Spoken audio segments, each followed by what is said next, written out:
Shalom, saudaraku yang terkasih dalam Tuhan, dimanapun saudara berada. Saudaraku yang terkasih dalam Tuhan, di dalam Yohanes pasal 16 ayat 13, di sana dikatakan bahwa apabila Ia datang, Roh kebenaran akan memimpin kamu ke dalam seluruh kebenaran. Saudaraku yang terkasih dalam Tuhan, kita harus memahami di dalam ayat firman Tuhan ini dengan jelas dikatakan bahwa apabila Roh Kudus, Roh Tuhan, Roh Kristus masuk dalam seluruh hidup kita, maka Dia akan memimpin kita, menolong kita, dan membawa kita supaya hidup kita berpadanan dengan kehendak Tuhan. Saudaraku yang terkasih dalam Tuhan, dikatakan apabila Roh kebenaran itu datang, masuk dalam hidup kita, maka Dia akan memimpin kita dalam seluruh kebenaran.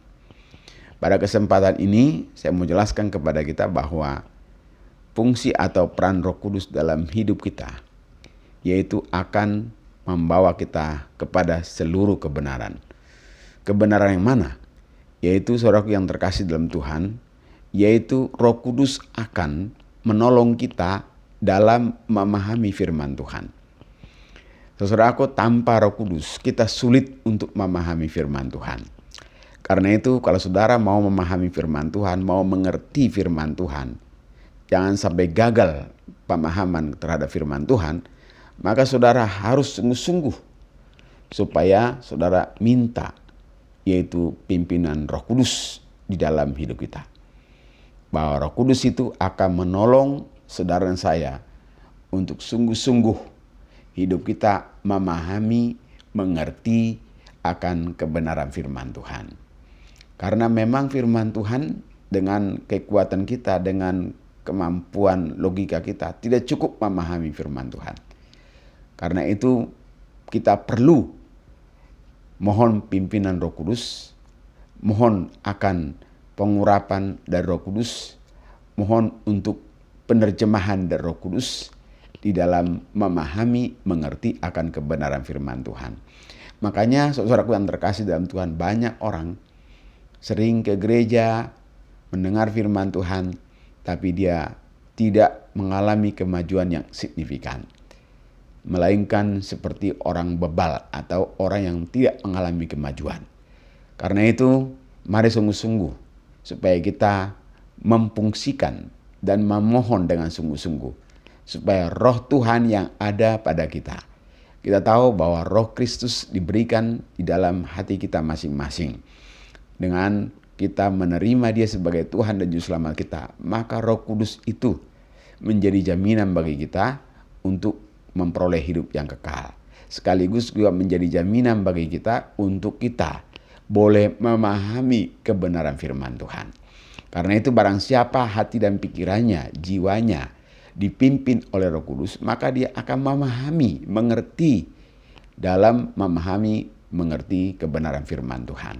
Jadi ketika kita mau mendengarkan firman Tuhan, entah di gereja, di persekutuan, di komunitas, dalam Alkitab, segala macam, kita harus mohon supaya seketika itu juga kita mohon berdoa supaya Roh Kudus memberi kita pengertian, memimpin kita untuk memahami, mengerti apa yang disampaikan oleh para pemberita-pemberita firman Tuhan. Jadi saudaraku yang terkasih dalam Tuhan, bahwa peran atau fungsi Roh Kudus sangat penting di dalam kehidupan kita. Makanya dikatakan Roh Kudus itu akan menolong kita dalam memahami firman Tuhan. Saudara-saudaraku yang terkasih dalam Tuhan, hal yang kedua, peran atau fungsi Roh Kudus dalam hidup kita sehubungan dengan Yohanes 16 ayat 13 tadi, dengan jelas dikatakan bahwa peran atau fungsi Roh Kudus juga adalah yang kedua, Roh Kudus akan menolong kita masuk dalam kebenaran. Akan menolong kita masuk dalam kehendak Tuhan. Yaitu apa itu? Kita akan dibawa untuk sungguh-sungguh percaya kepada firman Tuhan. Kita harus dibawa kepada untuk menerima Yesus sebagai Tuhan dan Juru Selamat kita.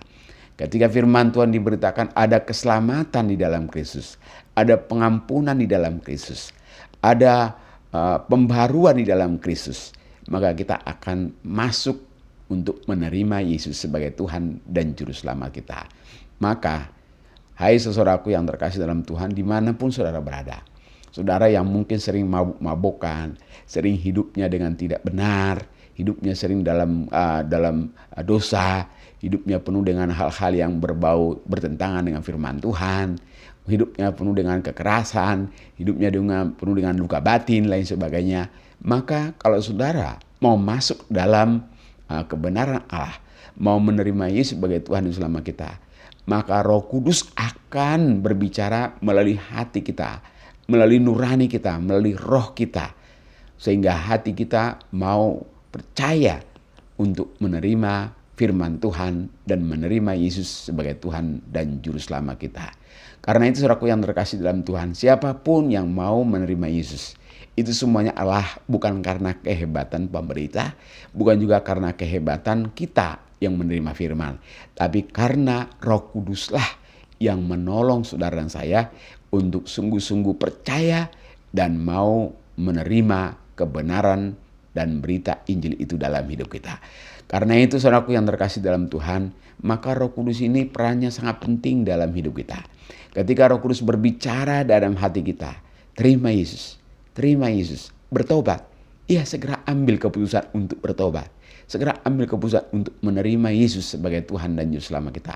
Supaya jangan sampai kematian mendahului pertobatan saudara. Supaya jangan sampai kematian mendahului daripada penerimaan saudara kepada Yesus sebagai Tuhan dan Juru Selamat kita. Karena itu saudaraku yang terkasih dalam Tuhan, saya ingatkan melalui perenungan ini kepada saudara, bahwa saudara yang sungguh-sungguh mau diselamatkan dalam Tuhan, ketika hati kita berkata untuk menerima Yesus, untuk bertobat, maka relakanlah hati kita dengan sungguh-sungguh. Terimalah Yesus sebagai Tuhan dan Juru Selamat kita. Hal yang ketiga, saudaraku yang terkasih dalam Tuhan, bahwa peran dan fungsi Roh Kudus dalam hidup kita sehubungan dengan Yohanes 16 ayat 13 membawa kita kepada seluruh kebenaran, yaitu apa? Akan menolong kita dalam memutuskan yang benar. Saudara-saudaraku yang terkasih dalam Tuhan, dengan kita di dalam mengalami kesulitan, setiap kita pasti pernah mengalami kesulitan dalam memutuskan sesuatu, memutuskan umpamanya jurusan yang akan kita ambil, memutuskan di mana kita akan kuliah, memutuskan siapakah pasangan hidup kita, memutuskan apa pekerjaan yang harus kita lakukan, di mana kita bekerja, lain sebagainya. Maka dalam hal ini banyak hal lain lagi yang membutuhkan memang kecermatan dan juga pertolongan dari Roh Kudus. Dengan akal budi kita tidak akan cukup untuk kita dapat memutuskan yang tepat, yang benar, yang membawa kepada kebaikan. Karena itu kita butuh kuasa Roh Kudus, pimpinan Roh Kudus, fungsi Roh Kudus. Karena itu mari kita mohon kepada Roh Kudus, memohon dengan sungguh-sungguh supaya Roh Kudus memimpin hidup kita dalam memutuskan yang benar. Saya percaya ketika saudara sungguh-sungguh memohon pimpinan Roh Kudus, meminta pertolongan Roh Kudus, Roh Allah yang maha baik, maha mulia itu akan menolong kita untuk kita bisa memutuskan yang terbaik, sehingga keputusan kita adalah keputusan yang benar, keputusan yang baik, keputusan yang mendatangkan kebaikan bagi kita dan bagi orang lain. Saudaraku yang terkasih dalam Tuhan, hal yang keempat adalah Roh Kudus juga akan menolong kita dalam membedakan mana yang benar dan mana yang salah, mana yang baik dan mana yang buruk. Roh Kudus akan memberitahukan kepada kita, ini salah, ini adalah baik, maka mintalah pertolongan Roh Kudus. Ketika kita mengalami kesulitan membedakan manakah yang benar di antara pilihan-pilihan yang ada, manakah yang salah, lain sebagainya. Saya percaya melalui pertolongan Roh Kudus akan menolong kita untuk kita bisa membedakan manakah yang baik dan mana yang buruk, manakah yang benar dan manakah yang salah. Karena itu ketika kita contohnya saja sebagai orang percaya, ketika kita mengalami kebuntuan berpikir dalam memutuskan, dalam memilih maka kita harus minta pimpinan Roh Kudus. Sebagai contoh, ada kalanya kita kan menghadapi ujian di mana soalnya kita tidak mengerti jawabannya yang mana A atau B atau C atau D. Tapi ketika Roh Kudus, hati nurani kita berbicara untuk memilih sesuatu itu, mari kita ikuti saja. Maka akan terjadi sesuatu yang memang benar akan membawa kita kepada kebaikan dan pilihan yang tepat. Karena itu saudaraku yang terkasih dalam Tuhan, saya percaya dalam kehidupan ini kadang-kadang kita mengalami kesulitan manakah yang baik di antara ada pilihan itu. Mari minta pimpinan Roh Kudus. Saudara akan dapat memilih yang terbaik di antara yang baik.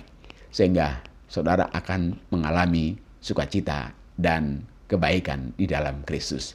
Hal yang terakhir saudaraku yang terkasih dalam Tuhan, bahwa peran dan fungsi Roh Kudus sehubungan dengan Yohanes 16 ayat 13, yaitu membawa kita kepada seluruh kebenaran. Maksudnya adalah bahwa Roh Kudus juga akan menolong kita memahami rencana Allah, akan menolong kita memahami masa depan.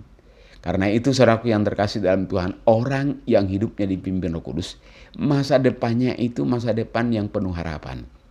Sebagaimana dikatakan dalam Yeremia 29 ayat 11, bahwa rancangan Allah adalah rancangan damai sejahtera, bukan rancangan kecelakaan. Juga bukan hal-hal yang negatif, tapi hal-hal yang baik, yaitu masa depan yang penuh harapan. Saya percaya untuk kita bisa memahami hal-hal yang akan datang, kita memerlukan pimpinan dari Roh Kudus, peran Roh Kudus. Karena itu mari kita sebelum berjalan, sebelum bekerja, sebelum belajar, mari kita berdoa dulu minta pimpinan Roh Kudus. Sebelum kita merenungkan kebenaran firman Tuhan, kita berdoa dulu. Sebelum berkhotbah, sebelum kita mengajar, kita mohon pimpinan Roh Kudus. Supaya kita bisa nanti menjalankan tugas-tugas kita dengan baik. Karena kita tidak tahu apa yang akan terjadi dalam 2 menit, 10 menit, 2 jam, atau 10 jam, atau 1 tahun, 5 tahun, 10 tahun yang akan datang. Bahkan kita nggak tahu juga apa yang akan terjadi dalam 20 tahun kemudian atau setelah kematian ini. Karena itu banyak hal yang dikatakan Roh Kudus mengenai hal-hal akan datang dalam hidup kita melalui hati nurani kita, melalui hati kita masing-masing. Karena itu dengarkanlah suara hati kita dan dengarkanlah suara dari Roh Kudus yang berbicara melalui hati kita, hati nurani kita, melalui pendengaran kita akan firman Tuhan. Roh Kudus akan menolong saudara. Karena itu saudaraku yang terkasih dalam Tuhan, mari saudaraku yang terkasih dalam Tuhan, sebagai anak-anak Tuhan yang sudah percaya kepada Yesus, yang sudah menerima Yesus, yang sudah ada Roh Kudus di dalam hati kita masing-masing, di dalam diri kita masing-masing. Mari kita fungsikan dan kita biarkan Roh Kudus yang diberikan Tuhan itu memimpin seluruh kehidupan kita. Sehingga kita akan masuk di dalam kebenaran Tuhan. Sehingga kita akan memahami firman Tuhan. Sehingga kita dapat membedakan mana yang baik dan mana yang buruk. Mana yang benar dan mana yang salah. Dan kita juga mampu memahami rencana Allah dalam hidup kita. Rencana Allah dalam masa depan kita. Sehingga hidup kita sungguh-sungguh hidup yang berkemenangan. Saya percaya Roh Kudus akan menolong kita semuanya untuk boleh mengalami hidup berkemenangan. Tuhan Yesus memberkati kita semuanya. Amin. Jangan lupa like and subscribe ya. Tuhan memberkati.